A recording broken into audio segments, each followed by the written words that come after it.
This video is rated T for Teen. Comic book heroes are considered vigilantes, but not all heroes are the all-American Boy Scout that Superman is. Sure, they fight for what's right, but some caped crusaders don't play the same game as law enforcement. Sometimes you gotta take matters into your own hands and even cross the line on what is considered moral in order to punish criminals. No one knows this better than Punisher and the Red Hood. Same game, different name. Fighting crime is dirtier with these two, but one plays harder than the other. Today, we find out who that is. Today, we rewind Rumble.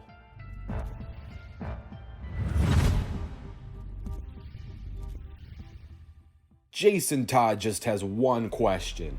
Why is the Joker still alive? After all the Joker has done, hundreds of innocent lives he took, why is such a madman still breathing? Why doesn't Batman kill the Joker for his crimes? Batman says that if he kills the Joker, he becomes no better than him, and he will slip into madness himself and start killing everyone.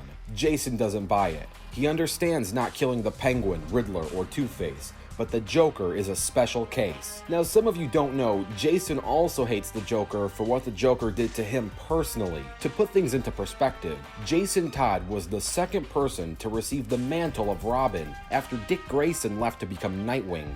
Batman found him while he was stealing medicine and took him down. In the New 52 Rebirth incarnation, but in many other incarnations, he was trying to steal Batman's tires off the Batmobile in Crime Alley. He was about to send him off to the police, until his doctor persuaded him to look at his past mistakes. This made Batman realize that Jason had a lot of potential and unkept rage that could be fuel to fight for justice and against crime. Batman then decided to adopt him as Bruce Wayne, train him intensely, and taught him what it means to be a hero. This worked out great until the Joker and his nasty crowbar got the better between the two and took Jason's life.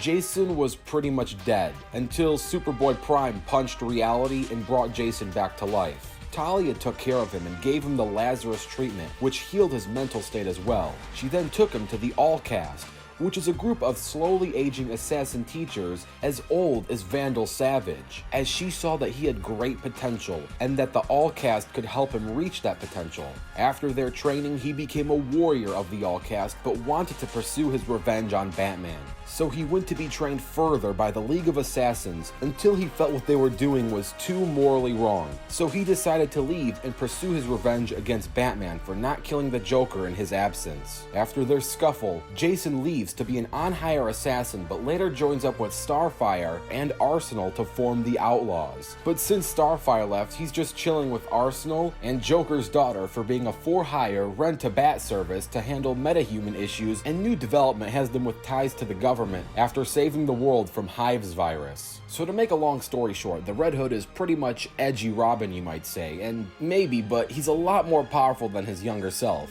As far as attack power goes, he should at least be small building, possibly building level. Red Hood is powerful enough to hold down the roof of a broken building. He has been able to casually beat the entire Gotham City Police Department SWAT team. The Red Hood is capable of holding his own in a fight against Batman and is powerful enough to damage him. Batman is durable enough to withstand a tank shell and has even survived an exploding school. Jason can easily damage Tim Drake, who has survived a telekinetic blast that shattered concrete. As far as intelligence and skill goes, Jason has received excellent education and tutoring from Batman, and thus has extensive knowledge on various subjects, which include science, mathematics, forensic medicine, geography, history, and leadership. He has also proven to be a highly efficient criminal strategist and organizer as the Red Hood. His standard equipment includes the likes of guns, various grenades, grappling gun, breathalyzer, swords, Japanese military-grade cyber armor, arm blades, electric gliding wings, and bolas.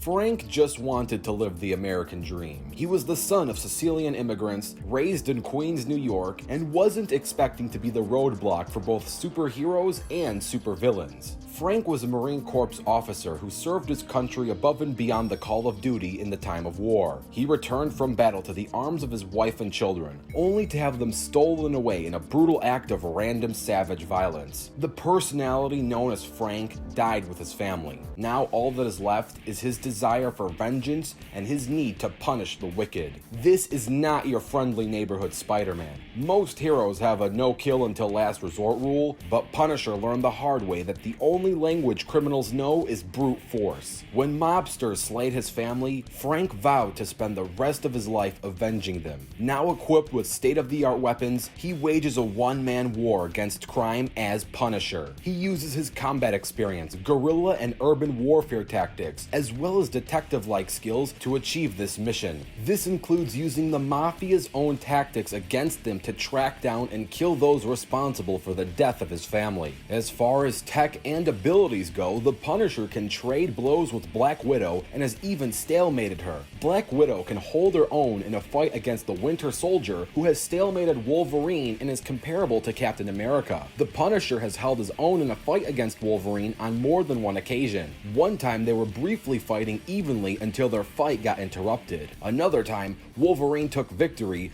but it was after a long drawn-out fight. Wolverine has been able to take a punch from Gorgon that sent him from New York all the way to the country of Georgia. Wolverine can also damage Deadpool and has defeated him in combat. The Punisher has consistently been able to go toe-to-toe with Daredevil, who can stagger Spider-Man. The Punisher has multidisciplinary military training from the U.S. Marine Corps, the U.S. Army and Navy, proficient in basic infantry skills, special operations, including the use and maintenance of specialized firearms and explosive ordnance. Highly trained in infiltration into heavily guarded enemy territories for the purpose of assassination, captures, and military intelligence, in addition to an inmate knowledge of criminal movements and behavior. Now, we can't talk about the Punisher without mentioning his guns. The Punisher normally uses M16 223 caliber automatic rifles, Sterling Mark 6 9mm semi-automatic rifles, 9mm Browning Llama automatic pistols, 45 caliber automatic frame rechambered for 9mm ammunition, two 23 caliber Derringers, and Gerber Mark II combat knives. Punisher also uses flamethrowers, a laser pistol, a freeze gun, a powerful heatwave gun, and a shock gauntlet with enough power to instantly reduce people to skeletons. To end on a high note, the Punisher once ran over the Wolverine with a steamroller, and he has literally punched a polar bear in the face.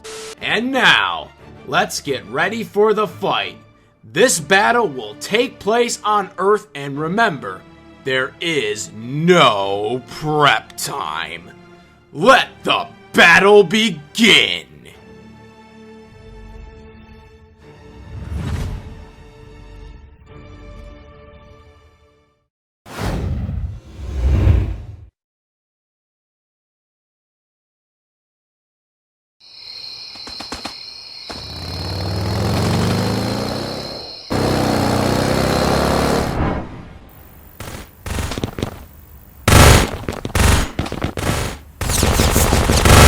Think so. Get out of the way. Crikey! Damn it. Case closed. Don't wander off. Yo, fiddlesticks! Stay down. Take it easy! No.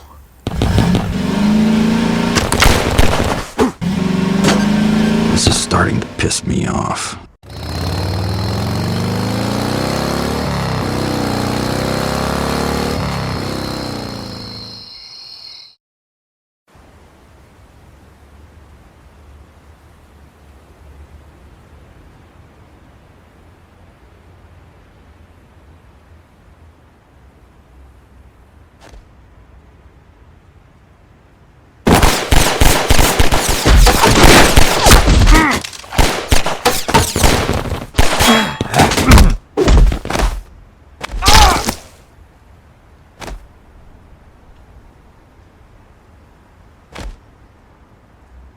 You're so pathetic.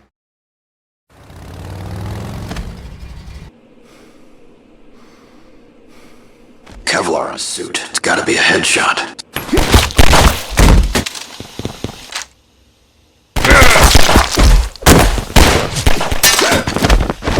Spill your guts or I'll spill them for you.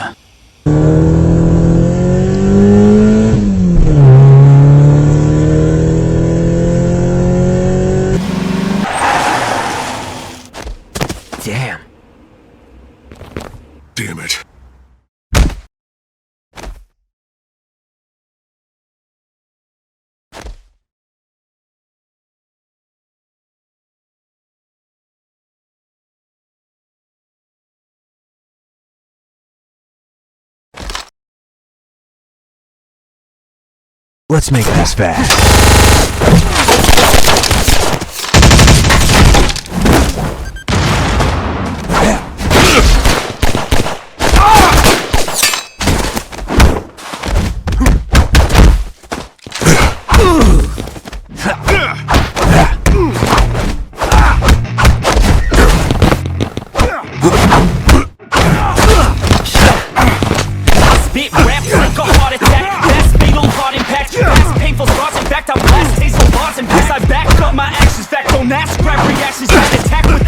And act with class as they hear me say I got nothing to lose, cause I fought and felt the bruise. Now I'm not the one confused, call the shots and then refuse. I ain't lost, I'm finally loose. Pick a new silver excuse, I need the views to boost through a new abuse of being used. Everybody wants a piece now, y'all can rest in peace now. You're dead to me, so peace out. Remember you're discreet out. Get ready for defeat now, I'm gon' make you bleed out. Listen on repeat now and beat out all the weak now. Get up and make a change, don't remember yesterday. If you got something to say, meet your mama or your grave. Language yours the same, ain't nobody gonna change. Everybody stays the same, so be different, make a name. Keep on moving.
Die.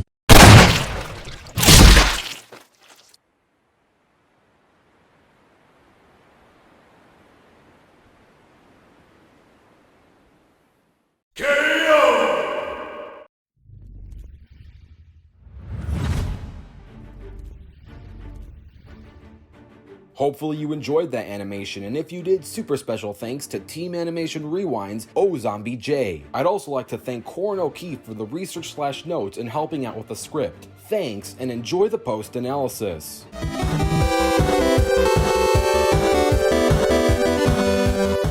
Red Hood, more like Dead Hood.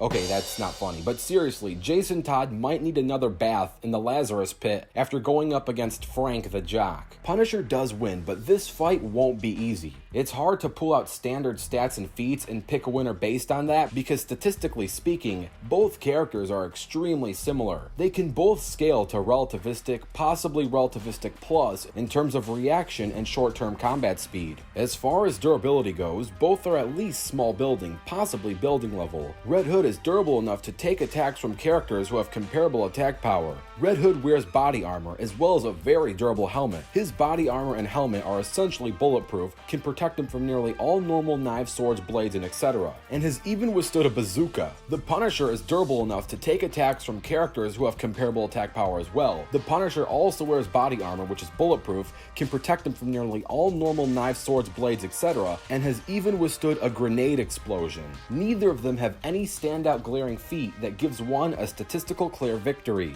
Without any supernatural elements, to put things in layman's terms, for all intents and purposes, they're both humans. I know the phrase human is very relative in a fictional sense. They can both do things no real humans can do, and fictional humans are superhuman compared to real humans, but the point I'm getting at is, I can't tell you that Punisher wins because he can lift more or dodge faster. This debate really comes down to tactics, raw skills, experience, experience and weapons. Jason was trained by Batman himself. I don't think you could get any better training than the one and only Bruce Wayne. But if there was a close second, Punisher was trained by Captain America. And sure, Batman knows more types of martial arts, but the stuff Cap is going to teach you is second to none as well. So while I would give Jason the slight edge in overall martial arts, this might not be a determining factor alone. Next, we have experience. This is where Punisher has a huge edge over Jason. Jason is still young and hot-headed. Punisher had his whole life to go through his hothead phase. Punisher maybe in his early days would act like Jason, but he knows how to keep his cool and do the dirty work before getting too emotional. Tactically speaking, both are going to fight dirty, and both are willing to break some rules in order to break some bones. The difference between the two's tactics is that Jason doesn't always have murder on his mind. Now don't get me wrong, he does have murder on his mind a lot, and he is willing to kill, but Jason goes from safe mode to kill mode based on emotion. Punisher has kill mode turned on all the time and has far less sympathy for his enemies. If we compare each other's weapons, Jason probably has more toys than Punisher, but in the long run, Punisher carries far more ammunition on him.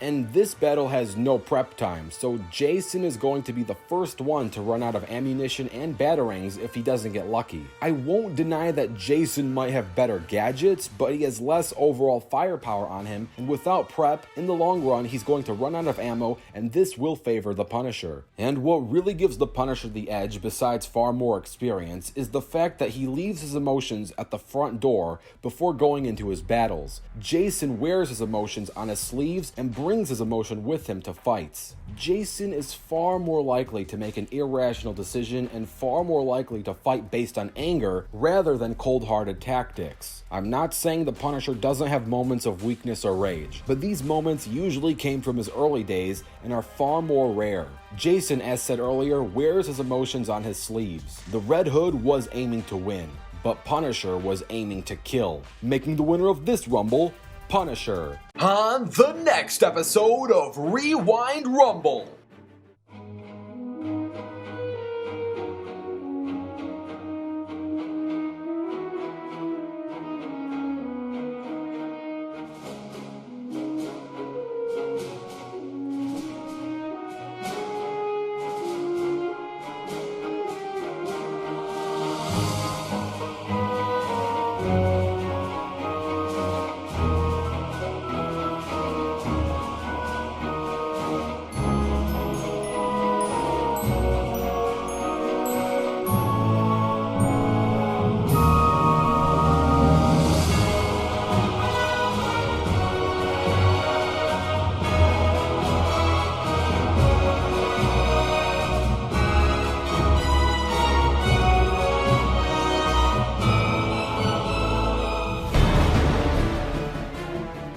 That's right, up next we have the Total War rematch between Smash Ultimate and Jump Force, and this time, no Bobobo, so it's going to be one close epic battle. I'll see you there. I'm Animation Rewind, and I'll fast forward to you later.